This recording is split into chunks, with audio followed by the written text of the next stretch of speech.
واحد نماز ہے نماز جمعہ، جس کے بارے میں یہ کہا گیا ہے اذا نودی للصلاۃ من یوم الجمعۃ فاسعوا الی ذکر اللہ، کہ جب اذان ہو رہی ہو، نماز کے لیے آپ کو بلایا جا رہا ہو، حکم ہے دوڑتے ہوئے جائیں، دوڑتے ہوئے، آرام آرام سے نہیں، جمعہ میں شرکت کے لیے دوڑتے ہوئے جائیں اور اول وقت میں آپ پہنچ جائیں وہاں،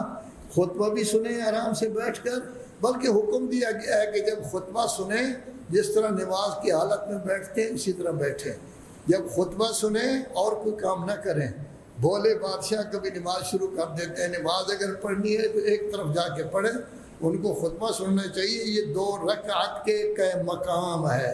جیسے 2 رکعت میں انسان کی توجہ اللہ کی طرف ہوتی ہے، خطبہ میں بھی ان کی توجہ اللہ کی طرف ہونی چاہیے، سنیں کہ خطبہ میں کیا کہا جا رہا ہے۔ تو یہ واحد نماز ہے جس میں کہا گیا ہے کہ دوڑ کر جائیں،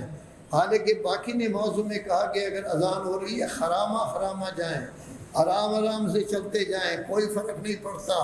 پہلی رکعت کے رکوع میں شامل ہوں، نہیں ہو سکتے تو دوسری رکعت میں قنوت میں شامل ہو جائیں، رکوع میں نہیں ہو سکتے تیسری میں شامل ہو جائیں، چوتھی میں شامل ہو جائیں، آپ کو نماز کا ثواب بھی مل جائے گا، نماز بھی۔ لیکن جمعہ کے بارے میں کہا گیا ہے دوڑتے ہوئے جائیں۔ پھر تاکید کی گئی ہے وَذَرُوا الْبَيْعَ، ہر کام چھوڑ دیں۔ خرید و فروخت کا ذکر اس لیے کیا ہے کہ دکاندار کو اپنی دکان کے ساتھ زیادہ محبت ہوتی ہے، وہ کہتے ہیں گاہک کا اور موت کا تو پتہ نہیں ہوتا، گاہک بھی ہر وقت آ سکتا ہے، موت بھی کسی وقت، انسان دکان کو خالی نہ چھوڑے۔ تو اس میں کہا گیا ہے کہ آپ خرید و فروخت کو بھی چھوڑ دیں، گپ شپ چھوڑ دیں، مہمان آئے ہوئے ہیں ان کو بھی ساتھ لے آئیں، کسی کو چائے پلا رہے ہیں جلدی چائے پئیں اور فوراً آئے جمعہ میں۔ گویا یہ 2 خصوصیتیں جمعہ کی ہے، ایک یہ کہ دوڑ کر آئیں فاسعوا الی ذکر اللہ، اور پھر وَذَرُوا الْبَيْعَ، بیع کو، خرید و فروخت کو، گپ شپ کو، ہر چیز کو چھوڑ دیں، یہ تمہارے لیے بہتر ہے اگر علم رکھتے ہو تو۔ یہ بھی قرآن مجید کی آیت ہے۔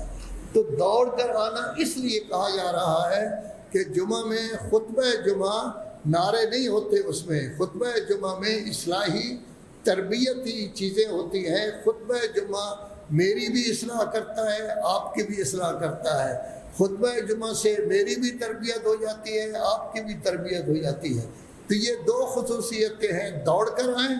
اور دوسرا یہ ہے کہ ہر کام چھوڑ دیں تاکہ جمعہ میں آپ شرکت کریں۔ کیوں؟ اجتماع اس میں زیادہ ہوتا ہے، ایک دوسرے کے ساتھ کھڑے ہوں گے، ایک دوسرے کے ساتھ شانہ تمہارا مس کرے گا، پاؤں اس طرح رکھیں گے کہ بالکل برابر کے ہیں، تو یہ ہر طرف سے برابری، پاؤں میں برابری، شانے میں برابری، عزت میں برابری، ہر چیز میں برابری، تمام انسانوں میں برابری، سب میں مساوات، تکبر ختم، غرور ختم، چودراہٹ ختم، سرداری ختم، فلاں فلاں، یہ القاب سارے کے سارے ختم۔